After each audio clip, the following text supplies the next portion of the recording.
गेल्या काही दिवसांपासून पुण्याच्या घाटमाथ्यावर होणाऱ्या पावसामुळे पुणेकरांना मोठा दिलासा मिळालेला आहे. कारण पुणे शहराला पाणी पुरवठा करणाऱ्या खडकवासला धरण साखळीत मोठा पाणीसाठा हा जमा झालेला आहे आणि त्यामुळे आता पुणेकरांवरती जी पाणी कपाताची पुन्हा एकदा टांगती तलवार होती ती आता टळलेली आहे आणि पाणी कपात रद्द करण्याचा निर्णय महापालिकेने घेतलाय.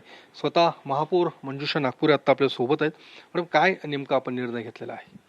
आम्ही तुर्तास हा पाणी कपातीचा निर्णय पुढे ढकललेला आहे.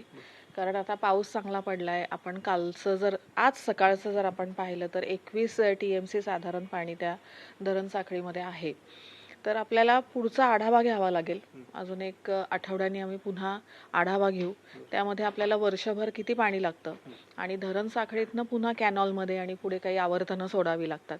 या सगळ्याचा एक हिशोब लक्षात घेऊन पुढचं आम्ही पाणी पुणे शहरासाठी किती ठेवायचं आहे, कपात करायची नाही करायची ह्याचा नक्की आम्ही विचार करू. परंतु आत्ता तरी काही पाणी कपातीची आवश्यकता नाहीये, कारण पाणी आहे.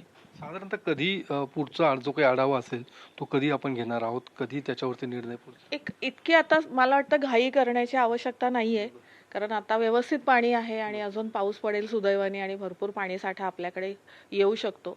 तर एक 15 दिवस किंवा महिन्याभराने जरी आपण आढावा घेऊ शकलो तरी हरकत नाही, मला असं वाटतं. आणि सध्या तरी आपण एक दिवसाआड पाणी कपातीचा निर्णय घेणार होता, म्हणजे कारण पाणी साठा नव्हता, मध्ये पाऊस देखील ओसरला होता. आता तशी काही परिस्थिती नाहीये. नाही, आता अशी काही परिस्थिती नाहीये. आता पाणी आहे व्यवस्थित आणि आपण देऊ शकतो पुणे शहराला. फक्त मी नेहमी जे म्हणत असते तेही आत्ताच म्हणणार आहे की आपण पाणी सगळ्यांनी जपून वापरायचं आहे. कारण पावसाचा अंदाज आपल्याला असा घेता येत नाही. तर समजा असं झालं की पाऊस कमी पडला आणि पाणी कमी आपल्याला वाटलं धरणामध्ये, तर पुन्हा मग आपल्याला वर्षभर पाणी पुरवायचं असेल तर पाणी कमीच वापरलं पाहिजे. निश्चित. तर पुन्हा एकदा महापालिकेकडून पुणेकरांना आवाहन केलेलं आहे की पाणी जपून वापरा. कारण जरी आत्ता पाणी साठा असला तरी देखील तो भविष्यात तो तेवढा टिकवता आला पाहिजे. त्यासाठी पाणी कपातीचं पुन्हा निर्णय घेऊ नये म्हणून पाणी जी काही बचत आहे ती केली जावी, असं देखील महापौर मंजुषा नागपुरे यांच्याकडून पुणेकरांना आवाहन करण्यात आलंय. कॅमेरामन प्रदीपसह मी योगेश बोरसे, TV9 मराठी, पुणे.